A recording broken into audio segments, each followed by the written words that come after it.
B.J. Habibie. Saya sering diskusi sama beliau malam-malam di rumah beliau di Kuningan. Suatu saat beliau ngomong kepada saya kalau dengan beliau sering bahasa Inggris, jadi beliau pakai bahasa Inggris. Prabowo, if someone does not have a PhD, for me, is nothing. Is nothing. Waduh, saya lihat ke beliau, saya bilang, but Pak Habibie, I don't have a PhD. Ya, saya nggak punya PhD. Waktu itu saya baru bintang 1. I don't have a PhD. Dasarnya Pak Habibie sangat cerdas ya. Langsung cepat dia jawab. No, Prabowo. You are a PhD because you are a general. Ya, itu Viti yang kita ambil dari Facebook Gerindra pemirsa sekitar 2 tahun yang lalu.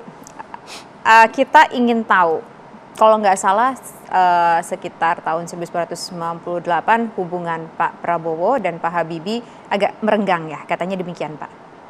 Begini, kita harus mengerti bahwa dua-duanya itu mempunyai posisi dalam pemerintahan. Bapak sebagai presiden, kalau saya tidak salah ingat, Pak Prabowo adalah komandan Kostrad ya.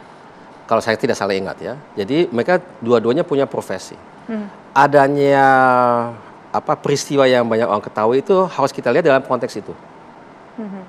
Oke, tapi setelah itu seperti apa hubungannya?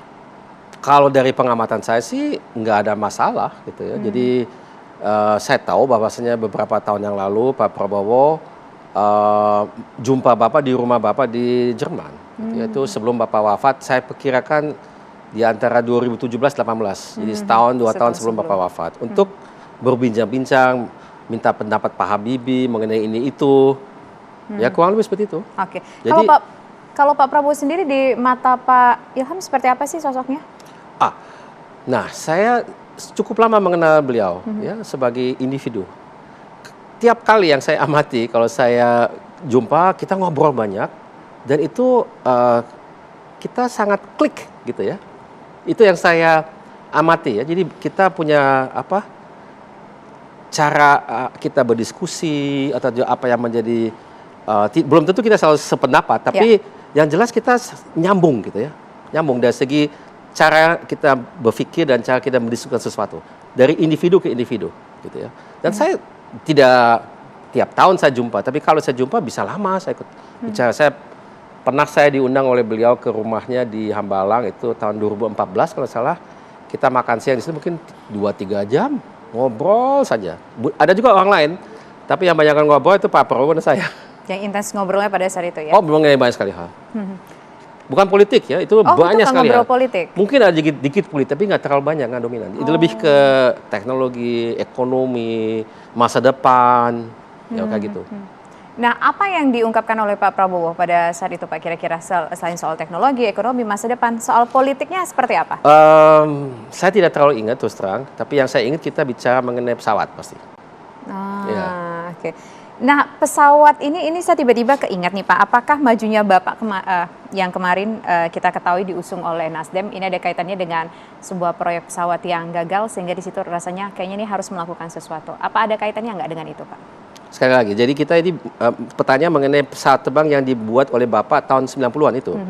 Nah, ceritanya kan begini. Kita di Indonesia punya perusahaan namanya PT IPTN dulu, sekarang PT Dirgantara Indonesia. Mengapa kita membangun perusahaan itu? Karena kita ada keperluan di Indonesia mengenai pesawat. Dan kita juga ada peluang untuk membesarkan perusahaan itu karena keperluan dalam negeri di Indonesia itu besar. Untuk pesawat sejenis yang dibuat oleh PT DI itu. Kemudian, ini juga menjadi contoh sebetulnya bahwa kita sebagai bangsa bisa mendirikan satu industri dengan produk dan jasanya yang sekompleks industri Dirgantara. Itu kompleks sekali. Sehingga kalau kita menguasai bidang industri Dirgantara itu, sebetulnya secara logis kita juga bisa yang lain dong. Ya kayak kapal laut atau mobil atau juga permesinan yang lain lah yang juga kompleks.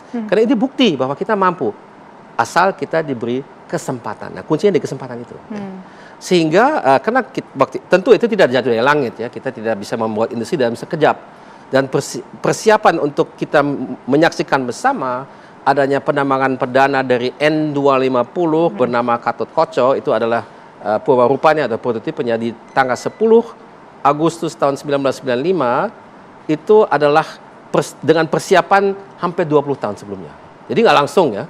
Kita harus belajar dulu gimana membuat pesawat, gimana mendesainnya, gimana mensertifikasikannya, gimana banyak sekali hal, dan banyak orang yang harus dikirim waktu itu ke luar negeri karena kurikulum dan universitas atau juga sekolah vokasional di Indonesia waktu itu belum memadai gitu ya.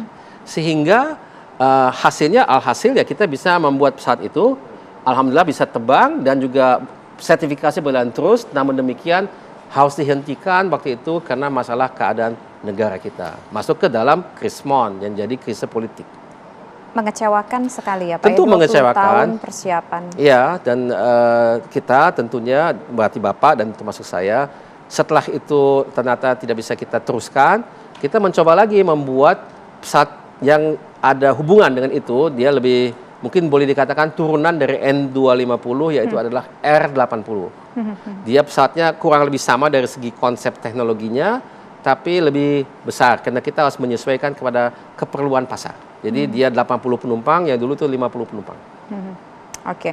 Nah, kalau bicara soal ini, kita balik lagi nih, soal untuk menuju bakal calon gubernur Provinsi Jawa Barat. Iya. Strategi apa yang disiapkan Pak? Kalau nanti sudah daftar ke KPU. Strategi maksudnya yang harus kita tempuh kalau kita sudah menjabat atau untuk mendapat... Sebelum menuju ke sana, strateginya seperti apa? Modal apa yang Bapak yakinin banget? Nah, kalau strategi ke sananya, yang paling penting saat ini kita harus memastikan dan memfinalkan kesepakatan dengan partai pengusung lainnya. Itu nomor satu. Setelah itu ya, ini saya bicara satu proses teori yang sudah standar ya. Kalau kita bicara politik ya, kenal, senang, pilih. Popularitas, elektabilitas, dipilih. Jadi yang harus kita tingkatkan saat ini adalah ya popularitas, dikenal, kemudian berkenalan dengan orang. Bisa ketemu langsung, bisa lewat media seperti sekarang, bisa lewat sosmed, banyaklah cara yang ada gitu ya. Tapi itu saya kira bukan satu rahasia, itu rahasia umum, semua orang tahu itu ya. Trik berkampanye ya Pak ya? Ya saya nggak bisa mengecualikan diri dari itu ya. Ya betul. Ya, supaya dia kenal dong gimana orang mau milih kalau misalnya nggak kenal begitu ya Pak Ilham ya. Ya. Pak Ilham, tapi kan Pak Ilham ini kita tahu bahwa salah satu pendukung Pak Prabowo dan juga tampaknya mungkin pengagum dari Pak Prabowo. Kalau Gerindra sendiri bagaimana dukungannya? Kepada saya? Setahu saya Gerindra mempunyai kandidat di Jabar, biarpun belum resmi. Ya itu kan masih omongan orang gitu ya. Karena dalam kenyataannya belum ada yang secara resmi dicanangkan menjadi kandidat Gerindra di Jawa Barat, yaitu adalah yang saya maksudkan Pak Deddy Mulyadi ya. Tapi itu sekali lagi itu itu berita yang beredar di pasar lah gitu ya kurang lebih. Tapi belum dari segi Gerindranya secara resmi dan formal belum ada keputusan. Kalau Nasdem memang curi start, cepat sekali dia memutuskan, biarpun waktu yang masih ada untuk menyaring kandidat-kandidat yang ada, itu masih lebih dari 2 bulan kan, baru tanggal 27 Agustus ya. Jadi sebetulnya partai lain masih ada waktu di mana dia mungkin ngetes kandidat yang mana yang elektabilitasnya tinggi, popularitasnya baik, yang bisa diusung sebagai kandidat cagup gitu, cawagup gitu ya. Tapi kalau Nasdem sudah hakul yakin, dia langsung putuskan. Ada partai lain nggak Pak, selain dari Nasdem, kemudian PKS ini kan sedang on progress ya Pak ya, Gerindra juga, ya Bapak juga belum tahu karena udah punya nama lain, kabar-kabarnya seperti itu. Kalau PDIP gimana Pak? Yang saya dengar, saya belum pernah berkomunikasi dengan PDIP, tapi yang saya baca dan dengar adalah ya ada ide untuk mengusung Ibu Susi. Ibu Susi jadi calon... Susi Pujiastuti ya? Ya, Susi Pujiastuti untuk jadi calon gubernurnya atau calon... Nah itu saya tidak tahu. Saya cuma baca di media aja. Tapi saya kenal dengan Ibu Susi, terakhir jumpa dengan beliau di satu acara minggu lalu. Waktu itu kita ngobrol tapi belum ada pembicaraan itu. Jadi beliau tidak menyampaikan apa-apa ke saya waktu itu. Tapi kita ketemu, kita ngobrol seperti biasa. Udah lama kenal. Bahkan beliau ajak saya untuk menghadiri ada air show di Pangandaran tiap bulan Oktober kayaknya ya. Dan saya sudah berjanji kepada Ibu Susi, saya akan datang. Karena saya kan orang aviasi, jadi saya senang memang hadir di event-event seperti itu, apalagi kalau ada di Jabar gitu ya. Saya baru tahu terus terang Bapak ada di Jabar.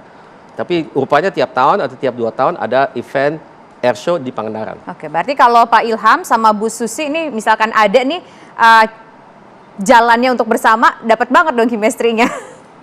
Ya paling tidak ada satu hal Kesamaan, yang kita share itu adalah kita senang pesawat. Dan tentunya Apa membicarakan. bisa sama-sama take off? Kita lihat nanti. Nah, itu dia pertanyaannya, apakah bisa sama-sama take off atau mungkin nanti take off-nya sama yang lain begitu ya Pak ya? Bisa jadi. Baik Bapak, kita masih akan berbincang lagi. Usai jeda berikut pemirsa, tetaplah bersama kami di One on One. Iya.